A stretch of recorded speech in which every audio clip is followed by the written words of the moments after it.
ثم دنا فتدلى فكان قاب قوسين أو أدنى صدق الله العلي العظيم وصدق رسوله النبي الحبيب الكريم إن الله وملائكته يصلون على النبي يا أيها الذين آمنوا صلوا عليه وسلموا تسليما اللهم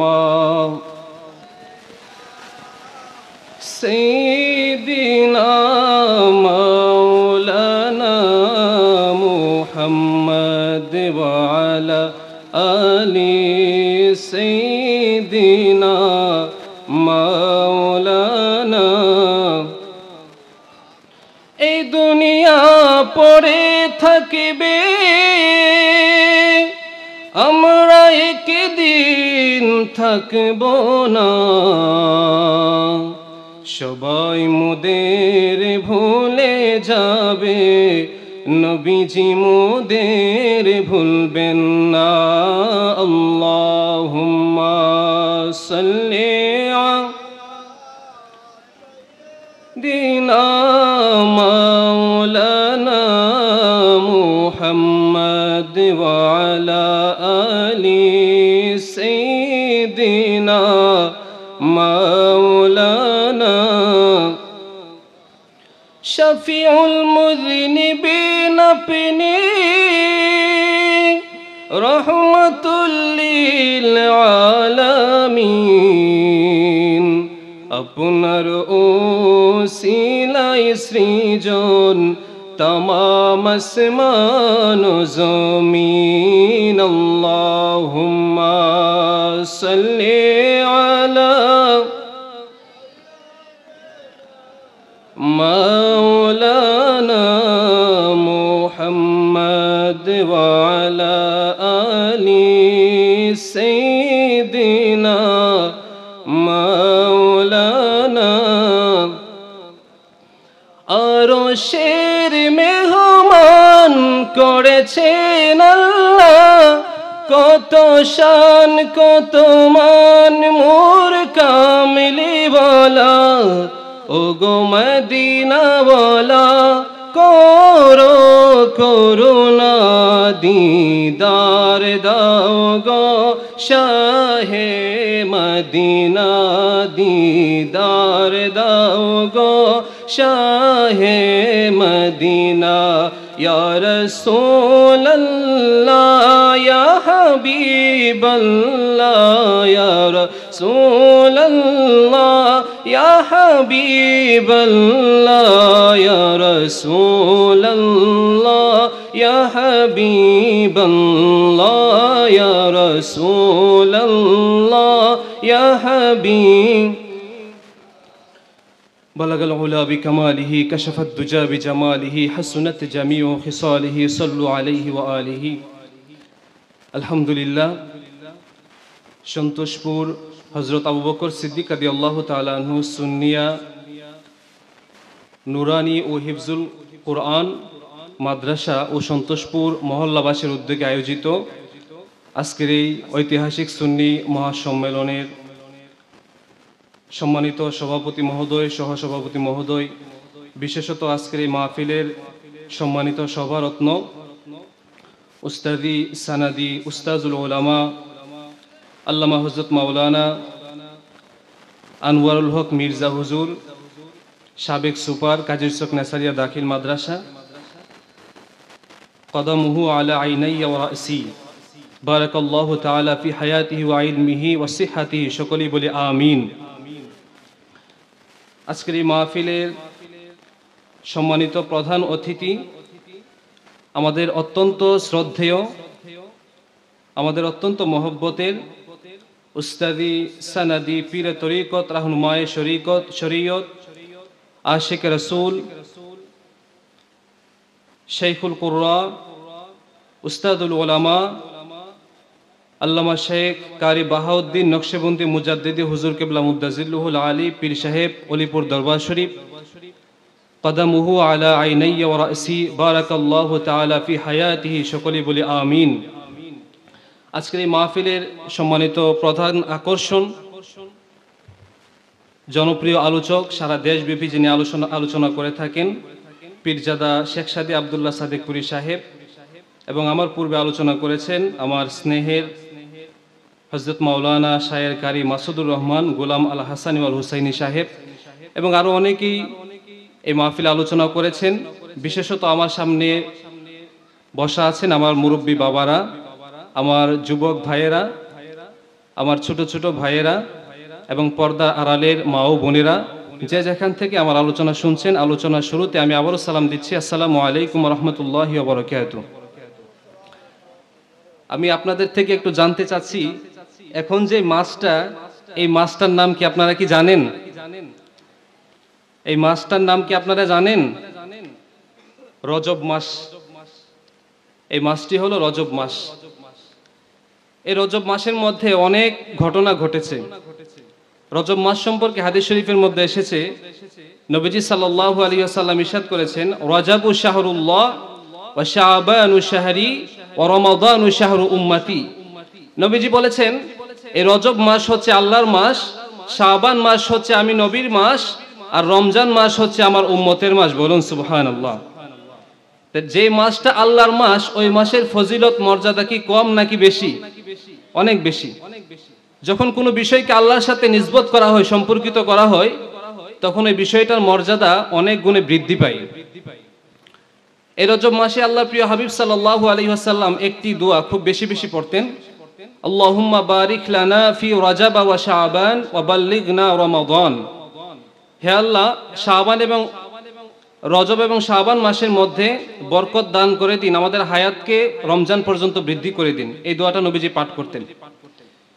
এই রজব মাসের মধ্যেই রাসূল আকরাম সাল্লাল্লাহু আলাইহি ওয়াসাল্লামের মুজিজাগুলোর মধ্যে অন্যতম শ্রেষ্ঠ একটি মুজিজা মেরাজ শরীফ এই রজব মাসের মধ্যে সংঘটিত হয়েছিল। আপনারা জানেন তো সবাই? আপনারা কি আমার কথা বুঝতেছেন? এই রজব মাসের মধ্যেই মেরাজুন নবী সাল্লাল্লাহু আলাইহি ওয়াসাল্লাম সংঘটিত হয়েছিল। পবিত্র কুরআন মাজিদের মধ্যে আল্লাহ রাব্বুল আলামিন এই মেরাজের আলোচনা করেছেন। সূরা বনী ইসরাঈলের মধ্যে আল্লাহ তাআলা বলছেন, সুবহানাল্লাযী আসরা বিআবদিহি লাইলাম মিনাল মাসজিদিল হারামি ইলাল মাসজিদিল আকসাল্লাযী বারাকনা হাওলাহু লিনুরিয়াহু মিন আয়াতিনা ইন্নাহু হুয়াস সামিউল বাসীর। আল্লাহ তাআলা এই ঘটনাটা শুরু করে দিয়েছেন সুবহান দিয়ে। তো কোনো আশ্চর্যপূর্ণ বিষয়ের ক্ষেত্রে সুবহানাল্লাহ বলা হয়ে থাকে। আল্লাহ রাব্বুল আলামিন এই ঘটনাকে শুরুই করেছেন সুবহান দিয়ে, এবং তিনি বলেছেন আসরা বিআবদিহি। এখানে আবদ শব্দ ব্যবহার করা হয়েছে। এই আবদ শব্দ দ্বারা এই বিষয়টি দিবালুকেন্নি সুস্পষ্ট হয়ে গেল, আল্লাহর প্রিয় হাবিব সাল্লাল্লাহু আলাইহি ওয়াসাল্লামের ইসরা এবং মেরাজ শুধুমাত্র রুহানি ভাবে ছিল না, বরং জিসমান এবং রুহানিয়ার সমন্বয়ে ছিল। বলুন সুবহানাল্লাহ। অর্থাৎ দেহ এবং আত্মা দুটি সমন্বয়ে ইসরা মেরাজ সংগঠিত হয়েছিল। অনেকে বলে থাকেন শুধুমাত্র রুহানি ভাবে এই ইসরা মেরাজ সংগঠিত হয়েছিল। এই বিষয়টির জবাব আল্লাহ রাব্বুল আলামিন এই আয়াতের মধ্যে দিয়ে দিয়েছেন। আসরা বিআবদিহি, আবদুন বলা হয়ে থাকে রুহু এবং দেহের সমন্বয়কে বলা হয় আবদ। শুধুমাত্র রুহুকে আবদ বলা হয়ে থাকে না। আবদ মানে হচ্ছে বান্দা। তো আল্লাহ রাব্বুল আলামিনের প্রিয় বান্দাকে তিনি মসজিদুল হারাম থেকে মসজিদে আকসায় নিয়েছেন। এখানে আল্লাহ ব্যবহার করেছেন বিআবদিহি। আল্লাহ এখানে বলেন নাই আসরা বিরূহিহি, আল্লাহ বলেছেন আসরা বিআবদিহি। তো আবদ বলা হয়ে থাকে যখন দেহ এবং আত্মা থাকে, এই দুটি সমন্বয় হয় আবদ। এই আয়াত থেকে স্পষ্টই বোঝা যাচ্ছে আমাদের প্রিয় নবী রাসূল আকরাম সাল্লাল্লাহু আলাইহি ওয়াসাল্লামের যে মেরাজ ছিল, এটি শুধুমাত্র স্বপ্ন যুগে ছিল না, শুধুমাত্র রুহানি ভাবে ছিল না, বরং প্রিয় নবী সাল্লাল্লাহু আলাইহি ওয়াসাল্লাম সশরীরে জাগ্রত অবস্থায় আরশে আজিমে গিয়েছেন, রাব্বুল আলামিনের দিদার লাভ করেছেন। বলুন সুবহানাল্লাহ। এই মেরাজের ঘটনা পবিত্র হাদিস শরীফের মধ্যে স্পষ্টভাবে এসেছে। সহিহ বুখারী মুসলিমের হাদিসের মধ্যে এসেছে, মুত্তাফাক আলাইহি হাদিস। নূর নবী রাসূলুল্লাহ সাল্লাল্লাহু আলাইহি ওয়াসাল্লাম বলছেন, ফুরিজা আন সাকফি বাইতি ওয়া আনা বিমক্কাহ। একবার আমি মক্কা শরীফের মধ্যে ছিলাম, তখন আমার ঘরের ছাদকে খোলা হলো। ফানাজালা জিবরিল, তখন হযরতে জিবরাইল আলাইহিস সালাম আমার কাছে আগমন করলেন। ওয়া ফারাজা সাদরি, তারপর আমার বক্ষ বিদীর্ণ করলেন। তারপর হযরতে জিবরিল আলাইহিস সালাম জান্নাত থেকে স্বর্ণের একটি বড় পাত্র আনলেন, যে পাত্রটি ঈমান এবং হিকমত দ্বারা ভরপুর ছিল, যে পাত্রটি ঈমান এবং হিকমত দ্বারা পরিপূর্ণ ছিল। ওই পাত্রটি আমার দেহের মধ্যে, আমার কলবের মধ্যে, আমার বক্ষে প্রেরণ করলো, আমার বক্ষের মধ্যে স্থাপন করে দিল। নবীজি সাল্লাল্লাহু আলাইহি ওয়াসাল্লাম বললেন, উতীতু বিল বুরাক, তারপর আমার কাছে বুরাককে আনা হলো। নবীজি বুরাকের বর্ণনা দিয়েছেন, ওয়া হুয়া দাব্বাতুন আবয়াদু তাওয়িলুন ফাওকাল হিমারি দুনাল বাগল। বুরাক হচ্ছে এমন একটা প্রাণী, যেই প্রাণীটা হলো সাদা আকৃতির এবং যেই প্রাণীটা গাধার চেয়ে একটু বড় এবং খচ্চরের চেয়ে একটু ছোট। নবীজি বুরাকের স্পষ্ট বর্ণনা দিয়ে দিলেন। তারপর নবীজি বলছেন, ইয়াদাউ হাফিরাহু ইনদা মুনতাহা তরফিহি। বুরাকটার গতি এত বেশি ছিল, বুরাকটার দৃষ্টি যতটুক পর্যন্ত যেত, তার এক একটা কদম গিয়ে সেখানে পড়তো। বলেন সুবহানাল্লাহ। আমার কথা বুঝতেছেন? বুরাকের গতি কতটুকু ছিল? আল্লাহ তাআলা যে বলেছেন, রাত্রির সামান্য একটু অংশে এত বড় সফর করেছেন, মসজিদে হারাম থেকে মসজিদে আকসায় গিয়েছেন, আবার আল্লাহ রাব্বুল আলামিনের সাথে দিদার লাভ করেছেন শুধুমাত্র রাতের একটি অংশে। এই মসজিদে হারাম থেকে মসজিদে আকসা পর্যন্ত এই দীর্ঘ সফর, শত শত মাইল জায়গা অল্প সময় কিভাবে গেলেন? নবীজি বলছেন, বুরাকের গতি কতটুকু ছিল? তার দৃষ্টি যেখানে গিয়ে পড়তো, তার এক একটা কদম গিয়ে সেখানে পড়তো। বলুন না সুবহানাল্লাহ। এবার চিন্তা করে দেখুন তার গতি কত বেশি ছিল। নবীজি বলছেন, ফারাকিবতুহু, আমি ওই বুরাকের মধ্যে আরোহণ করলাম। হাত্তা আতাইতু বাইতুল মাকদিস, মুহূর্তের মধ্যেই ওই বুরাক আমাকে নিয়ে বাইতুল মুকাদ্দাসে উপস্থিত হয়ে গেল। গিয়ে দেখলাম সেখানে সকল নবী রাসূলগণ আমার জন্য অপেক্ষা করছে। যখন আমি সেখানে গেলাম, সকল নবী রাসূলগণ আমাকে মারহাবা জানাতে লাগলো, আমাকে স্বাগতম জানাতে লাগলো। সকল নবী রাসূলগণ আমার ইমামতিতে 2 রাকাত নামাজ আদায় করলো। নামাজ আদায় করার পর ফারাজা বিনা জিবরিল আলাইহিস সালাম ইলা সামা, হযরতে জিবরিল আলাইহিস সালাম আমাকে নিয়ে প্রথম আসমানের দিকে রওনা হলো। ফাস্তাফতাহা জিবরিল আলাইহিস সালাম, প্রথম আসমানে যাওয়ার পর হযরতে জিবরিল আলাইহিস সালাম ফেরেশতাদের কাছে অনুমতি প্রার্থনা করলেন। ভিতর থেকে বলা হলো, মান আনতা, ভিতর থেকে বলা হলো, মান আনতা, আপনি কে? হযরতে জিবরিল আলাইহিস সালাম জবাব দিলেন, আনা জিবরিল, আমি হলাম হযরতে জিবরিল আলাইহিস সালাম। আবার বলা হলো, আমান মাআকা, আপনার সাথে কে? হযরতে জিবরিল আলাইহিস সালাম জবাব দিলেন, মুহাম্মাদুন সাল্লাল্লাহু আলাইহি ওয়াসাল্লাম, আমার সাথে হযরতে মুহাম্মদ মুস্তাফা সাল্লাল্লাহু আলাইহি ওয়াসাল্লাম। আবার প্রশ্ন করা হলো, ওয়াকাদ বুইসা ইলাইহি, উনার কাছে কি দাওয়াত পাঠানো হয়েছে? উনাকে কি আল্লাহ রাব্বুল আলামিন মেরাজের জন্য দাওয়াত করেছেন? হযরতে জিবরিল আলাইহিস সালাম জবাব দিলেন, ক্বাদ বুইসা ইলাইহি, হে, উনাকে আল্লাহ রাব্বুল আলামিনের সাথে সাক্ষাতের জন্য আল্লাহ তাআলা দাওয়াত দিয়েছেন। নবীজি বলছেন, ফাফুতিহা লানা, প্রথম আসমানের দরজা খুলে ফেলা হলো। তখন আমি দেখলাম প্রথম আসমানের মধ্যে একজন ব্যক্তি, ওই ব্যক্তির 2 পাশের মধ্যে 2 দল মানুষ, 2 দল মানুষের রূহ। ওনার ডান দিকে একদল মানুষ, ওনার বাম দিকে আরেক দল মানুষ। উনি হচ্ছেন হযরতে আদম আলাইহিস সালাম। হযরতে আদম আলাইহিস সালামকে প্রথম আসমানে আমি দেখলাম। ওনার ডান পাশে একদল মানুষ, ওনার বাম পাশে একদল মানুষ। উনি ডান পাশের মানুষের দিকে তাকিয়ে হাসছেন, বাম পাশের মানুষের দিকে তাকিয়ে কাঁদছেন। নবীজি জিজ্ঞাসা করলেন এর কারণ কি? প্রিয় নবী রাসূল আকরাম সাল্লাল্লাহু আলাইহি ওয়াসাল্লামকে জানানো হলো তিনি ডান দিকের মানুষদের দিকে তাকিয়ে হাসছেন, এর কারণ হলো ওনার ডান দিকে যে মানুষগুলো তারা হলো জান্নাতি মানুষ, বলুন সুবহানাল্লাহ। এবং ওনার বাম পাশের যে মানুষগুলো যাদের দিকে তাকিয়ে তিনি কাঁদছেন তারা হলো জাহান্নামী মানুষ, এজন্য তাদের দিকে তাকিয়ে তাকিয়ে তিনি কাঁদছেন। তারপর নবীজি বলছেন ফারাজা বিনা জিবরিল আলাইহিস সালাম ইলাস সামাইস সানিয়া। হযরত জিবরিল আলাইহিস সালাম আমাকে নিয়ে দ্বিতীয় আসমানের দিকে উঠলেন। দ্বিতীয় আসমানে যাওয়ার পর সেখানে দুইজন নবীর সাথে আমার সাক্ষাৎ হলো। দ্বিতীয় আসমানের মধ্যে আমি দেখলাম হযরত ঈসা আলাইহিস সালাম এবং হযরত ইয়াহইয়া আলাইহিস সালাম। দ্বিতীয় আসমান থেকে আমি আবার তৃতীয় আসমানের দিকে গেলাম, আবারও একই প্রশ্ন, মান আনতা? হযরত জিবরিল আলাইহিস সালাম বললেন আনা জিবরিল। আবার বলা হলো আমান মাআকা, আপনার সাথে কে?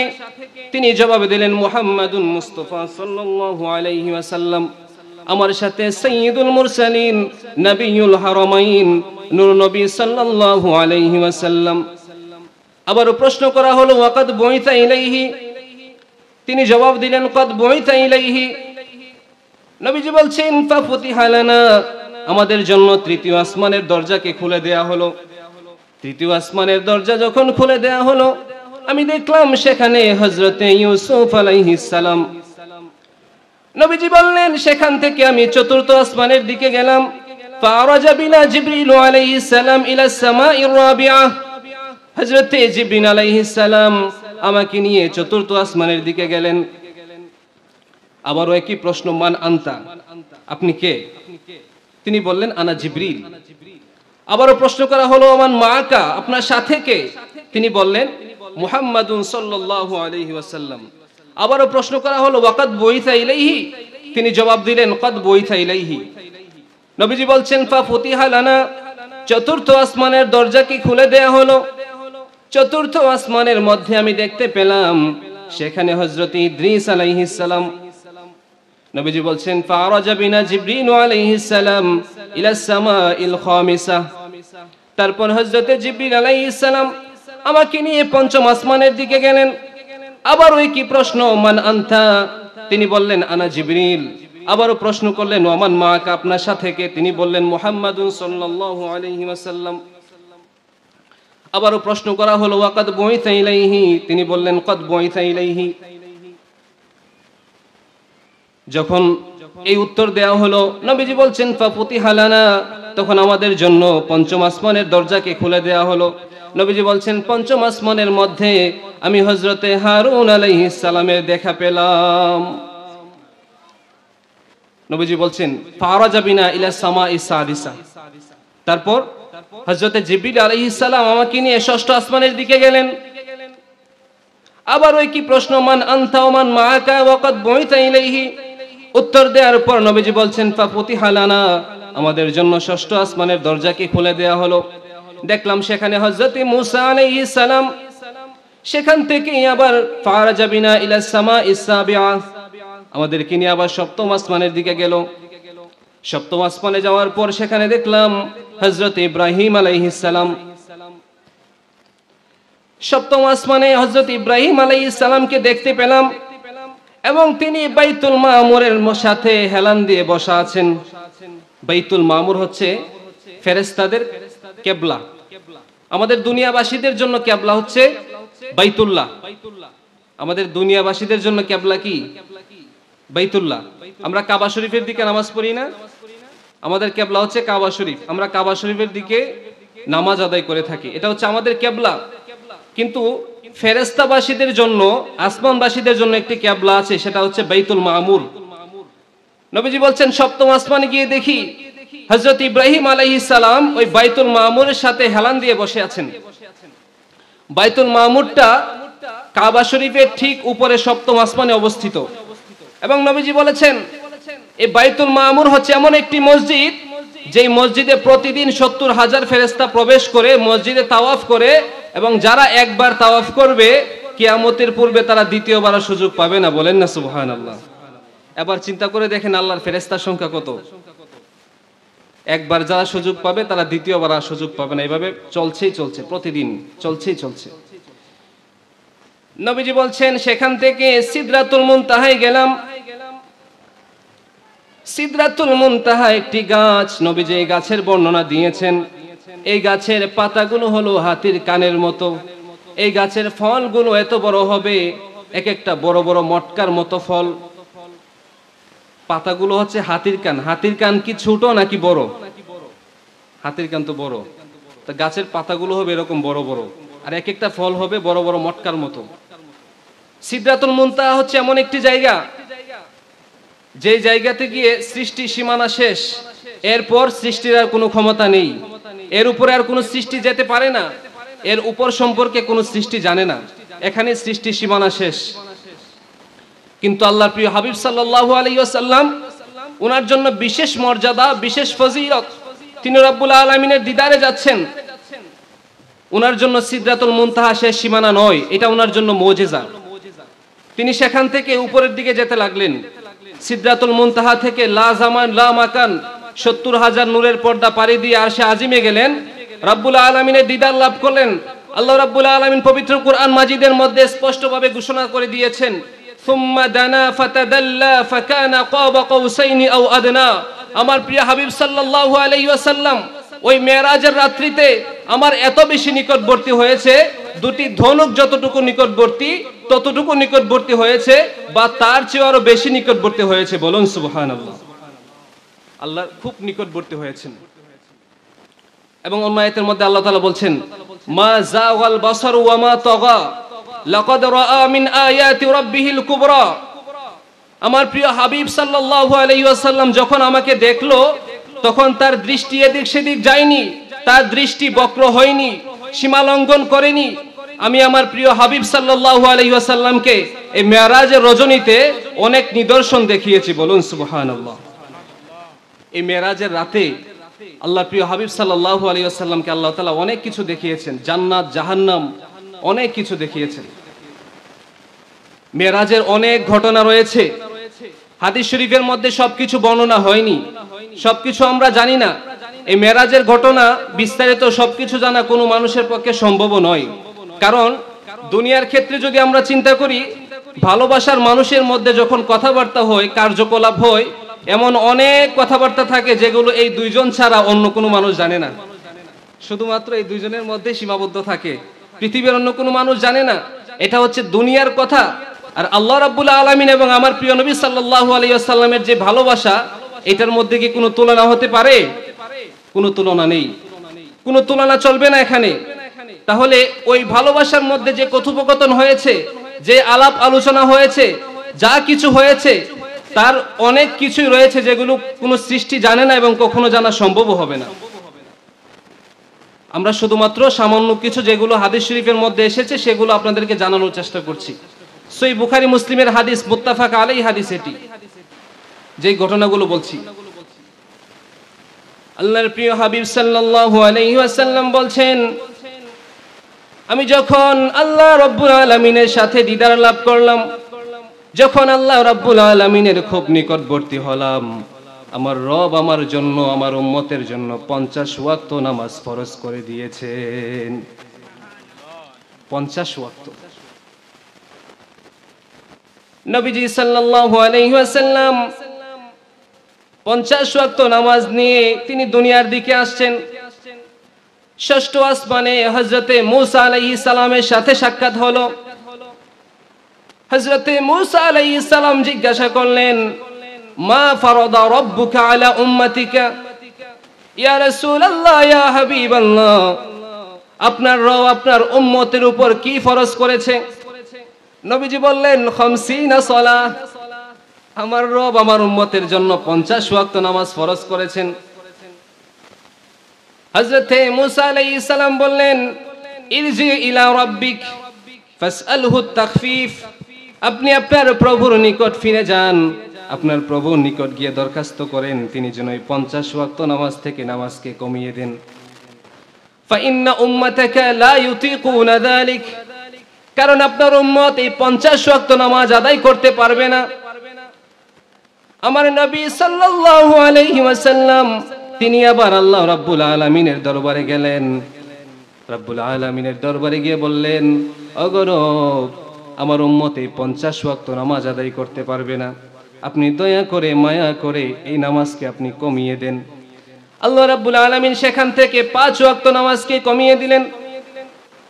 নবীজি আবারও ষষ্ঠ আসমানে হযরতে মূসা আলাইহিস সালামের সাথে দেখা হলো। হযরতে মূসা আলাইহিস সালামকে যখন বলা হলো এই 5 ওয়াক্ত নামাজ কমানো হয়েছে, মূসা আলাইহিস সালাম বললেন, ইরজি ইলা রাব্বিক, আপনি আপনার প্রভুর নিকট ফিরে যান। ফাসআলহু তাখফিফ, আপনার প্রভুর নিকট গিয়ে দরখাস্ত করেন তিনি যেন নামাজকে আরো কমিয়ে দেন, কারণ আপনার উম্মত এই 45 ওয়াক্ত নামাজ পড়তে পারবে না। আমাদের নবী নূর নবী সাল্লাল্লাহু আলাইহি ওয়াসাল্লাম আবার রব্বুল আলামিনের দরবারে গেলেন। এইভাবে কমতে কমতে কমতে কমতে একবার আল্লাহর দরবারে, একবার মূসা আলাইহিস সালামের কাছে, এইভাবে আসা যাওয়ার মধ্যে কমতে কমতে কমতে কমতে সর্বশেষ 5 ওয়াক্ত নামাজ রব্বুল আলামিন আমাদের জন্য ফরজ করে দিয়েছেন। 5 ওয়াক্ত। এই 5 ওয়াক্ত নামাজ দিয়ে যখন নবীজি আবার আসলেন হযরতে মূসা আলাইহিস সালামের কাছে, হযরতে মূসা আলাইহিস সালাম বলছেন, ইরজি ইলা রাব্বিক ফাসআলহু তাখফিফ, আপনি আপনার রবের নিকট ফিরে যান, আপনার উম্মত এই 5 ওয়াক্ত নামাজও পড়তে পারবে না। আমার আপনার নবী বললেন, কদ রাজাতু ইলা রাব্বি হাত্তা ইস্তাহইয়াইতু মিনহু, আমি বারবার আল্লাহ রাব্বুল আলামিনের দরবারে যাচ্ছি, বারবার নামাজকে শুধু কমিয়ে আনছি, বারবার রব্বুল আলামিনের দরবারে যেতে আমি লজ্জাবোধ করছি, বারবার আল্লাহ রাব্বুল আলামিনের দরবারে যেতে আমি লজ্জাবোধ করছি, সেজন্য আমি আল্লাহর দরবারে আর যাচ্ছি না। এই জন্য আল্লাহ রাব্বুল আলামিন এই 5 ওয়াক্ত নামাজে আমাদের জন্য ফরজ করে দিলেন। এবং আল্লাহ তাআলা এটাও ঘোষণা দিয়ে দিলেন, আমাদেরকে জানিয়ে দিলেন নবীজির মাধ্যমে, ওগো হাবিব, আপনার কোন উম্মত যদি 5 ওয়াক্ত নামাজ যথাযথভাবে আদায় করতে পারে, 50 ওয়াক্ত নামাজের সওয়াব তাকে আমি দিয়ে দেব। সুবহানাল্লাহ। 5 ওয়াক্ত নামাজ পড়লে 50 ওয়াক্তের সওয়াব, এটা আমরা কিভাবে পেলাম, কার উসিলায় পেলাম, জানা দরকার আছে কিনা? আমাদের নবীর উসিলায়, মেরাজের উসিলায় হযরতে মূসা আলাইহিস সালামের এবং আল্লাহ রাব্বুল আলামিনের মধ্যে নবীজির বারবার আসা যাওয়ার মাধ্যমে 50 ওয়াক্ত নামাজকে 5 ওয়াক্ত করা হয়েছে, এবং এই 5 ওয়াক্তের মধ্যে 50 ওয়াক্তের সওয়াব আল্লাহ তাআলা দিয়ে দিবেন। বলুন না সুবহানাল্লাহ। এই 5 ওয়াক্ত নামাজও আমরা এখন ঠিকভাবে আদায় করছি না। নামাজের প্রতি অনেক যত্নশীল হতে হবে। নামাজ রাব্বুল আলামিন আমাদের জন্য ফরজ করে দিয়েছেন, এজন্য আমরা প্রত্যেকেই 5 ওয়াক্ত নামাজ অবশ্যই আদায় করব। সকলেই পারবে তো ইনশাআল্লাহ? আল্লাহ রাব্বুল আলামিন যেন আমাদেরকে 5 ওয়াক্ত নামাজ আদায় করার তৌফিক দান করেন জামাতের সাথে, সকলেই বলে আমিন। নবীজি সাল্লাল্লাহু আলাইহি ওয়াসাল্লাম এই যে মেরাজের মধ্যে এত ঘটনা ঘটলো, এত কিছু ঘটলো, এটা কি অনেক বছর সময় লেগেছে নাকি লাইলাম, মানে রাত্রের সামান্য একটু অংশ, শুধুমাত্র লাইলান বলা হয়েছে, মানে রাত্রের সামান্য একটু অংশ, পুরো রাতও লাগেনি, রাতের সামান্য একটু অংশে এই এত বড় সফর হয়েছে। মসজিদে হারাম থেকে মসজিদে আকসার দূরত্ব কয়েক শত মাইল, এবং সেখান থেকে প্রথম আসমান, দ্বিতীয় আসমান, তৃতীয়, চতুর্থ, পঞ্চম, ষষ্ঠ, সপ্তম, এভাবে উপরে যেতে যেতে আরশে আজিম রাব্বুল আলামিনের সাথে দিদার লাভ করেছেন। এত বিস্তারিত ঘটনা শুধুমাত্র রাতের সামান্য একটু অংশে। এটাই হচ্ছে নবীর জন্য মুজিজা। তো নবীজি সাল্লাল্লাহু আলাইহি ওয়াসাল্লাম যখন এত কিছু দেখলেন, এত কিছু ঘটলো এই মেরাজের রাত্রিতে, আল্লাহ রাব্বুল আলামিন নবীজিকে মেরাজের রাত্রিতে অনেক কিছু দেখিয়েছেন, জান্নাত জাহান্নাম দেখিয়েছেন। আল্লাহর প্রিয় হাবিব সাল্লাল্লাহু আলাইহি ওয়াসাল্লাম বলছেন, সহিহ বুখারীর হাদিস,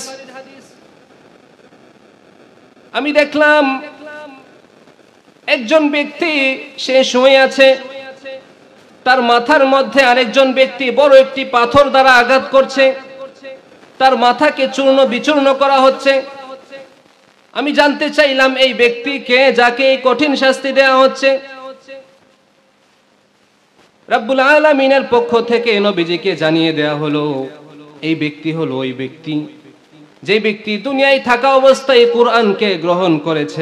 এই সংবাদ যখন সিদ্দিক আকবর হযরত আবু বকর রাদিয়াল্লাহু তাআলা আনহুর কাছে পৌঁছলো, তিনি বললেন যে নবীজি সাল্লাল্লাহু আলাইহি সাল্লামকে এই কথা বলেছেন? তখন বলা হলো হ্যাঁ, নবীজি এই কথা বলেছেন। তিনি বললেন, আমার নবী যদি এই কথা বলে থাকে যে রাতের সামান্য একটু অংশে তিনি মসজিদুল হারাম থেকে মসজিদুল আকসায় গিয়েছেন, সেখান থেকে প্রথম আসমান, দ্বিতীয় আসমান, তৃতীয় আসমান, চতুর্থ, পঞ্চম, ষষ্ঠ, সপ্তম আসমান, সেখান থেকে লা জামান লা মাকান ৭০,০০০ নূরের পর্দা পাড়ি দিয়ে আরশে আজিমে রাব্বুল আলামিনের দিদার লাভ করেছেন রাত্রের সামান্য একটু অংশে, এই কথা যদি আমার নবী বলে থাকেন তাহলে তিনি সত্যই বলেছেন। বলুন না সুবহানাল্লাহ। আর সবাই চিন্তা করে এটা কি সত্য নাকি মিথ্যা, কিন্তু একমাত্র সিদ্দিক আকবর যার কোনো চিন্তা ভাবনা নাই, নবী বলেছেন মানে সত্যই বলেছেন, এজন্যই তাকে সিদ্দিক আকবর বলা হয়। বলুন সুবহানাল্লাহ। এজন্যই তিনি এত শ্রেষ্ঠ হয়েছেন, এজন্যই তিনি এত শ্রেষ্ঠ। সিদ্দিক আকবর হযরত আবু বকর রাদিয়াল্লাহু তাআলা আনহু। সহিহ বুখারী শরীফের হাদিস, নবীজি সাল্লাল্লাহু আলাইহি ওয়াসাল্লাম বলছেন, লাম্মা কাযাবানি কুরাইশুন কুমতু ফিল হিজর। যখন কুরাইশরা আমার এই মেরাজের ঘটনাকে মিথ্যা প্রতিপন্ন করলো, যখন আমাকে অস্বীকার করতে লাগলো, নারায়ে তাকবীর। আমরা কি খুশি নাকি বেজার? এমন একজন আলেম, এমন একজন মানুষ, এমন একজন মহান ব্যক্তি, একজন বুজুর্গ ব্যক্তি আমাদের মাঝে উপস্থিত হয়েছেন, আমরা কি খুশি নাকি বেজার? সকলে একটু হাতটা তুলে দেখে, খুশি নাকি বেজার? নারায়ে তাকবীর, নারায়ে রিসালাত, নারায়ে গাউসিয়া। পবিত্র মেরাজুন নবী, পবিত্র ঈদে মিলাদুন নবী, বড় হুজুরের আগমন। আলহামদুলিল্লাহ, আমি শেষ করে দিচ্ছি এই কথাটা বলি, হুজুরের অনুমতি নিয়ে আমি শেষ করছি। তো সহিহ বুখারী শরীফের হাদিসটি বলছিলাম, নবীজি বললেন যে লাম্মা কাযাবানি কুরাইশুন কুমতু ফিল হিজর। যখন কুরাইশরা আমার এই মেরাজের ঘটনাকে অস্বীকার করলো, তখন আমি হিজর নামক জায়গার মধ্যে দাঁড়ালাম। ফাজালাল্লাহু লি বাইতুল মাকদিস। তখন আল্লাহ রাব্বুল আলামিন বাইতুল মুকাদ্দাসের চিত্রটাকে আমার সামনে তুলে ধরলেন। তখন যখন বলতে লাগলো যে আপনি তো মেরাজে গিয়েছেন, বাইতুল মুকাদ্দাসে গিয়েছেন, বাইতুল মুকাদ্দাসের একটু বর্ণনা দেন। তো আমরা যদি কোথাও যাই, আমরা কি মসজিদের কয়টা দরজা, কয়টা জানালা, কোথায় কি আছে বিস্তারিত সবগুলো তো সাধারণত দেখি না আমরা। আল্লাহর প্রিয় হাবিব সাল্লাল্লাহু আলাইহি সাল্লামকে যখন এই প্রশ্ন করা হলো, তখন আল্লাহ রাব্বুল আলামিন পুরো মসজিদুল আকসাটাকে, এই বাইতুল মুকাদ্দাসটাকে নবীর সামনে তুলে ধরলেন। আর নবীজি বলছেন, আমি ওই বাইতুল মুকাদ্দাসটাকে দেখে দেখে ওই কাফের মুশরিকদের সামনে বাইতুল মুকাদ্দাসের বর্ণনা দিতে লাগলাম। বলুন সুবহানাল্লাহ। এটাই হচ্ছে নবীজি সাল্লাল্লাহু আলাইহি সাল্লামের জন্য মুজিজা। আমি আমার আলোচনা দীর্ঘায়িত করছি না। মেরাজুন নবী সাল্লাল্লাহু আলাইহি সাল্লাম সম্পর্কে সংক্ষিপ্ত সময়ে কিছু কথা বলার চেষ্টা করেছি। আল্লাহ রাব্বুল আলামিন যেন আমাদেরকে কবুল করেন, সকলেই বলি আমিন। হুজুরের কদমে সালাম আরজ করে, হুজুরের কাছে দোয়া চেয়ে, আপনাদের প্রত্যেকের কাছে দোয়া চেয়ে আমি এখানে বিদায় নিচ্ছি। ওয়া আখিরু দাওয়ানা আলহামদুলিল্লাহি রাব্বিল আলামিন। আসসালামু আলাইকুম ওয়া রাহমাতুল্লাহি ওয়া বারাকাতুহু।